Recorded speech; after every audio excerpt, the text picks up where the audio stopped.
Vamos então ver algumas perguntas. O que são os dons do espírito? O que nós chamamos de espírito é a nossa mônada.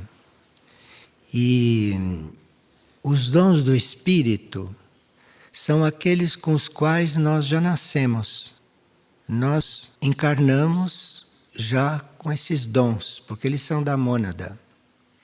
Esses dons podem ser desenvolvidos durante a encarnação, quando a mônada os passa, os transmite, porque ela necessita disto para certas tarefas.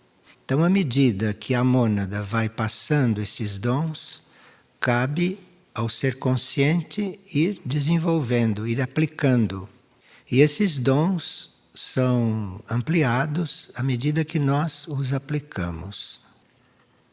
Sempre que nós reconhecemos algum dom nosso, que podem não ser só os dons do espírito, são dons menores, podem ter vindo por outras vias, inclusive por desenvolvimento de anteriores encarnações. Então, sempre que nós reconhecemos que há um dom agindo em nós, ou há um dom que está dentro de nós, nós teríamos que usá-lo, teríamos que doá-lo.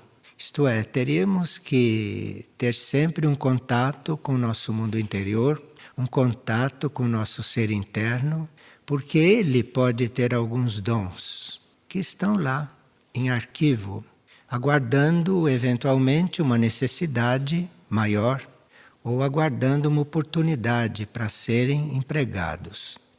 E se nós percebemos que temos algum dom, um dom é algo que a gente traz além da personalidade, além daquilo que nós desenvolvemos já por conta própria. De repente pode ter um dom lá em arquivo. E com humildade, se nós o percebemos, teríamos que desenvolvê-lo, teríamos que usá-lo. Há muitos seres que têm dons, que não são conscientes, mas pode acontecer uma circunstância que eles sejam necessários, então nós vamos nos tornando conscientes deles. Podem ser experiências que fizemos em vidas anteriores, que ficaram em arquivo e que podem se manifestar como uma capacidade extra. Então aqui nós teríamos que desenvolvê-los, teríamos que reencontrá-los e irmos desenvolvendo. Então isto é muito importante, sim. E uma pessoa está perguntando qual é o papel dos gurus na consciência humana atual. Aquilo que eram chamados de gurus eram seres que tinham mais experiência e que funcionavam para orientar os devotos na linha em que o eu superior deles tensionava dirigi-los. Então, aquilo que era chamado de um verdadeiro guru era um ser preparado que sabia o que o eu superior do indivíduo queria e ele ajudava a pessoa a fazer aquilo. Então, o verdadeiro guru nunca dizia uma coisa do entender dele. O verdadeiro guru sabia o que o eu superior do outro queria. Então orientava naquela direção. Agora, com o desenvolvimento dos eus superiores, com o esclarecimento que as almas passaram a ter, inclusive com o caminho aberto pelos verdadeiros gurus, não é, que prepararam muitas pessoas para isso, porque eles sempre orientavam no sentido que o eu interno queria, senão não era um verdadeiro guru, era um falsificador. Então, isto hoje está um pouco recolhido, um pouco ausente, porque os eus superiores ou as almas já têm capacidade de olhar, de perceber o caminho, porque o contato com as mônadas, o contato com o espírito, já está bastante desenvolvido, ou já está encaminhado em alguns. Então, hoje, não há mais os gurus. Hoje existem já os eu superiores que estão em contato com a mônada, estão em contato com o espírito. Então hoje o que teríamos que buscar era o encontro com o nosso guru, o encontro com o nosso espírito, com a nossa mônada, porque os outros externos, terrestres, não seriam mais tão necessários. E aqui uma pessoa está perguntando para nós falarmos a respeito do trabalho de transmutação realizado pelos animais domésticos. Os animais têm a capacidade de transmutar aquilo que é mais denso. E os animais teriam a capacidade, teriam também a função de transmutar tudo aquilo que em nós precisa ser transmutado da cintura para baixo. Mas nós não teríamos que ter os animais para isso, não? Isso eles têm esta capacidade. Quando nós não sabemos transmutar, um animal pode transmutar isto. Agora, quando, por exemplo, caberia a nós fazer este trabalho e nós descuidamos disto, e contamos com os animais, pode acontecer que os animais fiquem sobrecarregados. Porque os animais são como nós, temos uma certa capacidade de transmutação. Então, aquilo que caberia a nós e que fica para os animais, eles podem sim ficar sobrecarregados. E nesse caso, podem adoecer. Agora, há animais, independentemente desse fato, há animais domésticos que são muito amorosos. E esses animais, então, amorosos como são, se disponibilizam para nos ajudar um pouco mais daquilo que seria o previsto. E aí eles podem, sim, por conta própria, assumir mais transmutação em diferentes setores, principalmente transmutação dos ambientes. Então, nesse caso, os animais podem sim, se ficarem sobrecarregados, adoecerem. Então, nós teríamos que ter caridade para com o reino animal. Não só neste campo, onde eles estão completamente abertos para assumir tudo, inclusive além daquilo que podem, nós teríamos que ter caridade. E teríamos que cumprir o nosso papel, principalmente quando estamos do lado deles, principalmente quando convivemos com eles. E quem tem animais sob a sua guarda, ou quem tem contato e convivência com os animais, deve ter observado tudo isto. E isto também pode ser válido para os animais de grande porte, porque animais de maior porte, como o gado, os cavalos, que estão muito em contato conosco, e nós teríamos que ter caridade. Caridade não é ter pena. Caridade é ter a compreensão daquilo que o outro precisa, necessita e não abusar da capacidade do outro. Caridade nesse sentido. E uma pessoa diz que na oração da Mãe Universal a ordem dos atributos é colocada na ordem inversa de em outros lugares onde esses atributos são nominados. Olhe, existe uma ordem que nós chamamos na direção do ponteiro do relógio. Isto é a ordem normal das coisas. Agora, em algumas visões ou em alguns sonhos, a gente vê o relógio girando ao contrário. Isto não quer dizer que o relógio esteja doente. Isto quer dizer que ele está nos levando num ritmo superior, num ritmo oposto. Então, quando nós seguimos o relógio, nós estamos seguindo o que é normal.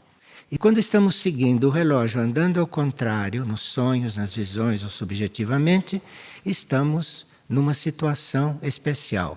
Estamos numa situação de termos mais cuidado com aquilo que estamos fazendo, porque já estamos num ritmo que não é o da humanidade. Então, o relógio que gira, como todos giram, é o ritmo da humanidade, do tempo da humanidade. Se ele começa a girar ao contrário, nós já estamos num outro tempo. Isto é simbólico, não? Mas acho que é isto que a pessoa está precisando saber. E a pessoa está perguntando o que representa nós estarmos totalmente entregues ao nosso livre-arbítrio. O que isto representa? Porque ele diz que Mahindra fala muito nesse ponto do livre-arbítrio. Então, à medida que nós vamos renunciando ao nosso livre-arbítrio e vamos entregando tudo aquilo que queremos saber ou que queremos fazer à hierarquia ou aos níveis superiores, isto representa uma aproximação nossa à hierarquia. Porque se nós estamos no nível de livre-arbítrio, a hierarquia só pode nos observar. Agora, se nós estamos dispostos a não funcionar mais como livre-arbítrio, a hierarquia começa assim a nos observar. Porque aí quer dizer que nós já somos um possível canal, já somos um possível colaborador da hierarquia. Esse é o resultado da gente cuidar do livre-arbítrio. Agora, claro que uma pessoa que está bem habituada a usar o livre-arbítrio, ela não pode deixar de usar o livre-arbítrio de uma hora para outra. Todo o mecanismo dela tem que se habituar a um outro ritmo. O relógio dela tem que começar a funcionar ao contrário. Então, para ele não parar, ele tem um momento de trocar a sua direção. Então aí você procura querer, desejar, não funcionar mais como livre-arbítrio. Tem que aplicar o desejo nisso, tem que aplicar a intenção e tem que também pedir para que o eu interno, o eu superior, substitua essa sua capacidade humana, este dom do livre-arbítrio, porque é um dom bem menor, mas é um dom. Todos nós temos este dom. E a uma certa altura nós podemos renunciar a este dom. Então aí o nosso relógio vai ao contrário. Bem, como hoje nós temos um encontro não com Maria, e outro amanhã e outro depois, então queríamos ver algumas coisas aqui para nós estarmos mais abertos e estarmos mais sintonizados com aquilo que poderá ser o nosso contato e a nossa relação com essas energias. O pensamento do dia de hoje, dia 11 de fevereiro, diz o seguinte: se uma consciência está unificada à eternidade, viverá com sabedoria também o que é temporal. O que é temporal é esta vida nossa no tempo e no espaço, né? Essa é uma vida temporal. É a vida humana, a vida terrestre, esta vida do relógio, esta vida é a vida temporal. E se uma consciência, se a nossa consciência está buscando o eterno, ela está fora do temporal. Então, se nós estamos buscando a eternidade, nós vamos viver com sabedoria também o que é temporal. Porque nós não podemos deixar de viver o que é temporal. Enquanto estamos encarnados, enquanto estamos no tempo e no espaço material, não podemos deixar de viver o temporal, não é? Aqui nós estamos vivendo o temporal. Entramos aqui numa certa hora, devemos sair a uma certa hora. Dentro deste tempo temos que fazer várias coisas ordenadas, isso tudo é temporal. Agora, para nós fazermos isto de uma forma sábia e não mecânica, e não material, e não funcional, e não executiva, não, nós podemos estar com a eternidade na nossa consciência. Sim, eu estou aqui vivendo uma vida temporal dentro do relógio, dentro do movimento de rotação da Terra, mas a eternidade está muito além disso. Então eu estou com a minha consciência na eternidade. E é aí que vamos viver com sabedoria a vida temporal. Então a gente não vai deixar de viver o temporal, seria impossível. Seria anticientífico, não é? Você deixar de viver o temporal. Mas você pode, com a sua consciência, estar na eternidade sabendo que existe algo fora do tempo, fora do espaço, fora da forma, enfim, aquilo que a sua mente, a sua imaginação determinar para você. Então você vai tendo a consciência ali, vai tendo aquele ideal, vai tendo aquela meta de viver a eternidade, sair do tempo, do espaço e viver livre disso tudo, destas leis básicas e materiais. E aí você vai viver com mais sabedoria aquilo que é temporal. Agora, você não consegue viver diferente dos outros, diferente de todos, a vida temporal, se você não tem essa intenção, se você não tem esta meta. Esta meta vai ajudando você a viver com sabedoria aquilo que não é sábio, que é a vida temporal, que não é nada sábia. Mas você vai viver com sabedoria esta vida. Então é isso que o pensamento do dia está falando. Esses pensamentos estão no livro A Cura da Humanidade, que tem outros pensamentos também lá, que podem estar muito nos ajudando a esses contatos com a vida imaterial, esses nossos contatos com a eternidade, porque Maria representa a eternidade. Então nós estamos em contato com a eternidade. E precisa então que a gente saiba estar nesses contatos para começar a viver com mais sabedoria aquilo que temos que viver aqui. Bem, existem certos conflitos e existem certas situações entre forças antagônicas que estão muito além dessas forças antagônicas que jogam, por exemplo, em nós. E dessas forças antagônicas que jogam, por exemplo, na Terra, no planeta. Nós temos esta possibilidade de identificarmos forças antagônicas que jogam no planeta. Então temos que ter muito cuidado, temos que estar muito atentos para não sermos levados por elas. Porque são forças que estão aí para desorganizar as coisas, não estão feitas para ordenar, estão feitas para desorganizar as coisas. E essas forças agem em nível planetário também, como vocês veem pela crônica do planeta, como vocês veem pela atitude dos dirigentes das nações. Vocês veem que as forças antagônicas estão soltas, não é? Pela superfície da Terra. E essas forças antagônicas também estão em nós, estão agindo em nós, porque elas são conduzidas. A gente diz que elas são cegas. Sim, são cegas porque não são inteligentes, mas elas são hábeis e são conduzidas. São conduzidas por energias que têm todo um programa. E nós então estamos com isto diante de nós, na vida de todos os dias.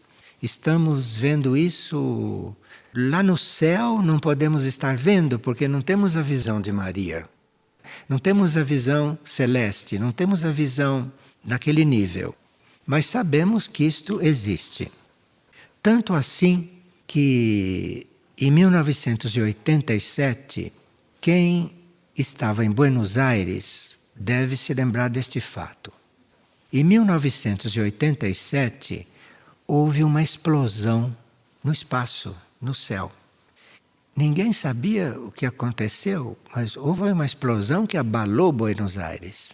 Foi no final da noite profunda, estava para amanhecer e houve esta explosão. E ninguém soube explicar que explosão era esta. Ninguém soube explicar. Nem o exército, nem a aeronáutica, nem a nada. Ninguém soube explicar o que era essa explosão. Tanto assim que a imprensa colocou um véu sobre isso, não? Ninguém soube disso, a não ser aqueles que ouviram em Buenos Aires, que foi praticamente a cidade toda que acordou com aquela explosão. Eu cheguei em Buenos Aires logo depois disso, cheguei uns dias depois. E alguém me disse, você sabe que houve uma explosão? Eu falei, bom, muito bem. Como Saruma estava encarnado, eu perguntei a ele, que explosão foi essa? Ele falou, essa explosão foi uma nave que não devia ter entrado na órbita da Terra e que entrou. E que veio para fazer um grande estrago. E as naves da Irmandade não tiveram outra solução senão explodi-la. Então, isto foi uma nave daquelas boas que foi explodida. Eu me lembrei disso, porque há muitas coisas aí, sabe, que podem explodir. E claro que com a Mãe Universal presente, segundo o que ela diz, com isto nós podemos ficar tranquilos, porque ela cuida de tudo. Pode ter sido ela também, neste momento, que chamou as outras naves e fizeram aquilo explodir. Isso para dizer que essas coisas existem, sabe? Estas coisas existem e não são só lá no espaço longínquo, no plano imaterial. Estas coisas existem e aqui também. Aqui também. Então, nós temos que ter esta Mãe Universal, que nesse momento está abertamente perto de nós, e só não sabe disso quem não quer, porque ela está muito atuante. Esta Mãe Universal está, neste momento, evitando muitas coisas que nós não temos notícia. E tudo isto que está acontecendo em um nível para nós inacessível e que poderia dar reflexos e resultados aqui tremendos, isto tudo está sob a guarda dela. Então nós teríamos que ter esta Mãe Universal, principalmente neste momento, não só como aquilo tudo que já sabemos, mas teríamos também que tê-la como uma nossa guardiã, que está de uma forma muito especial guardando tudo. Porque assim nós estaríamos menos iludidos com a nossa situação planetária deste momento, que não temos ideia do que realmente é, porque se tivéssemos ideia, não pararíamos de orar, porque não só nós estamos orando esporadicamente, como a maioria não está orando. Então, nós não temos consciência da verdadeira situação. Agora, sim, nós temos Maindra, que vai fazer o papel de quem explodiu aquela nave em Buenos Aires. Mas nós teríamos que ter consciência, teríamos que ter amor na consciência e colaborarmos um pouco mais com esta consciência superior que está aí entre nós. Agora, ela está sugerindo que nós não estamos seguindo muitos pedidos dela. Nós precisamos tomar consciência do que estamos fazendo ou do que não estamos fazendo. Então, nós não estamos atendendo aos pedidos dela, segundo o que ela diz. E segundo aqueles que têm a visão de Maindra, porque nós não temos visão, não é? Nós recebemos por outras vias, recebemos por notícias, recebemos através daqueles que têm visão. Mas quem tem visão diz que Maria aparece chorando. Nem sempre aparece com o rosto alegre. E claro que ela está sempre serena, porque a serenidade é algo que faz parte dela, mas serena e chorando. Então, precisaria que a gente despertasse um pouco mais, que a gente estivesse um pouco mais atentos, né?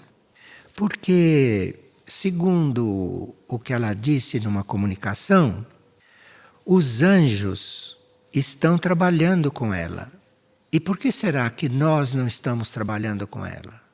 Porque os anjos trabalham com ela de uma forma, a maneira dos anjos, que são outra evolução. Nós teremos que trabalhar com ela também. Como? Ela está dizendo, orando. E se nós realmente começarmos a orar como está sendo pedido, provavelmente vamos termos instruções de como colaborar mais em outros sentidos. Porque o caos está à nossa volta. Além de orar, a gente poderá fazer outras coisas, além de orar. Quando nós aprendermos a oração contínua, nós podemos, enquanto oramos, trabalharmos em outras coisas. Porque nós temos que trabalhar por aqueles que não trabalham, que é a grande maioria. Então, haja dons dentro de nós que podem se manifestar para que a gente possa melhorar a nossa atuação aqui neste planeta, nesses momentos. Maria tem dito que vai nos acompanhar nessa transição pela qual a Terra está passando e pela qual a humanidade está passando. E ela avisa que essa transição será trabalhosa. Mas, como ela sabe que nós não estamos fazendo a nossa parte, e como ela sabe que nós podemos não estar preparados para atravessar aquilo que está próximo, ela já está avisando, como Mãe Universal que é, e como perfeita mãe, ela já está avisando que ela vai nos acompanhar durante essa transição. Então nós não teríamos que ficar desesperados. Não podíamos ficar como a maioria que vai enlouquecer e caminhar louca pelas ruas. Não precisamos chegar neste ponto. Mas nós sabemos que estamos acompanhados. Isto é muito importante. Nós sabermos que estamos acompanhados não quer dizer que a gente se descuide, porque já estamos sendo acompanhados, não precisamos nos preocupar com isto. E aqui é que deve entrar o amor na consciência. Porque se nós estamos sendo avisados de tudo isto, quer dizer que nós temos possibilidades de reconhecer certas coisas e de assumirmos certas coisas. E não de continuarmos a viver como adolescentes. Há pessoas, por exemplo, que, vendo a situação planetária, se dão ao luxo de ter problemas. O que são os nossos problemas, por mais profundos que sejam, em comparação com os problemas planetários deste momento? Há gente que ainda se dá o luxo de ocupar os outros com seus problemas psicológicos, mentais, emocionais. Isto é gente que não tem a mínima consciência do planeta em que está, do tempo que está vivendo, e não tem muita consciência de si mesmo também. Porque dentro de todos nós estão dons escondidos, estão dons ali reprimidos. Todos nós temos uma mônada, não há quem não tenha mônada. Quer dizer, mas não está entre nós e nós não conhecemos. Então, não há quem não tenha mônada para todos os efeitos nossos. Então, nós teríamos que estar conscientes de tudo isto, porque é através da transformação nossa, da transformação das nossas almas, da transformação dos nossos seres, é que o mundo vai se transformar. Então o mundo não vai se transformar por um passe de mágica e nem por alguém que chega aqui e vai transformar o mundo. Nós temos uma parte nessa transformação. Nós temos uma parte nisso. E precisa que a gente tenha pelo menos a intenção de assumir esta parte. Então todas estas coisas chorosas, todas essas coisas comoventes, isto tudo nós teríamos que ter a intenção de cancelar estas coisas, cancelar e tomar nosso lugar. Tomar nosso lugar, porque há sempre gente que está pior do que nós. Atrás de nós tem uma fila de gente que está em situação pior. E aguardando que a gente dê um passo para eles poderem dar. Enfim, se houver uma grande explosão, não vamos ficar assustados. Porque estão explodindo alguma coisa. E a nossa responsabilidade é também para com o espaço no qual nós estamos. E o espaço está completamente poluído pelos nossos pensamentos, pelos nossos sentimentos, pelos sons que nós emitimos. Então, é preciso um pouco mais de consciência.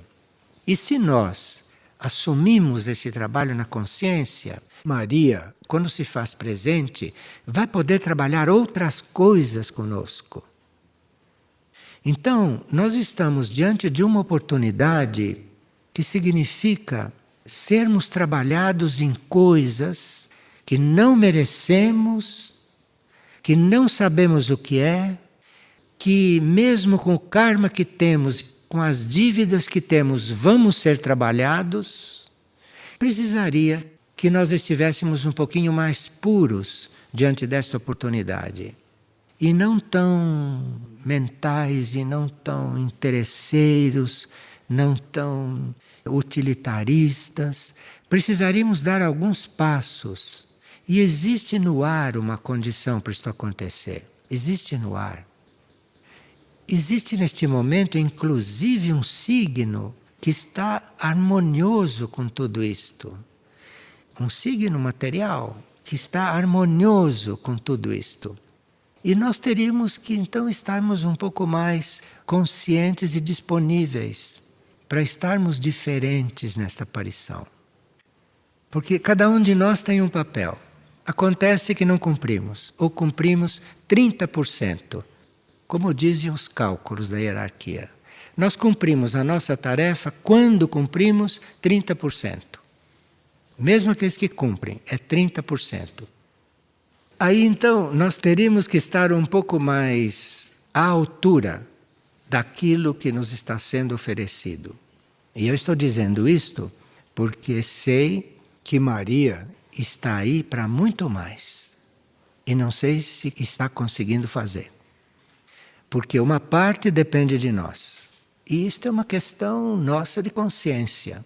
Uma questão nossa de estarmos um pouco mais atentos, um pouco mais despertos, um pouco mais interessados e mais colaboradores. Mais colaboradores. Agora, como se estava dizendo, ela diz que nós devemos estar com o coração alegre. Mas nós só podemos estar com o coração alegre quando cumprimos a nossa parte. Se a gente está nessa porcentagem de 30%, que é a porcentagem geral, como podemos estar com o coração alegre? Isso cientificamente não pode acontecer. Eu, quando digo cientificamente, não estou falando como os nossos cientistas, não. Cientificamente, para mim, é igual a espiritualmente. Para mim é a mesma coisa. E que um dia, na nova Terra, vai ser considerada a mesma coisa. E aí a ciência irá numa outra direção, finalmente. Então, nós para termos o coração alegre, como ela está pedindo, e se a gente demorar muito para ficar com o coração alegre, o coração dela vai ficando mais alegre do que é para compensar o nosso, que não vai. E ela chorando ao mesmo tempo, porque ela aparece com as lágrimas correndo. Então, nós teríamos que ter realmente uma responsabilidade por termos tanta oportunidade. E não se está pedindo nada demais para nós. Está pedindo que a gente aceite o que está sendo oferecido e que a gente se comporte como quem aceitou. Porque se a gente aceita todas estas graças, se a gente aceita, a gente se torna isto. Então, se a gente não consegue estar com o coração alegre, é porque alguma coisa não estamos aceitando da graça. É porque alguma porta está fechada em nós e nós temos que arrombar isto. Se não temos paciência de abri-la devagarinho, arrombe isto. Mas tome esta decisão. Tome esta decisão porque realmente a oportunidade é grande. Hoje nós teríamos a proposta de permitir que Maria faça mais um pouco. Porque o planeta precisa, a humanidade precisa e cada um de nós está precisando. Cada um de nós está precisando. Mas precisa que a gente dê o consentimento.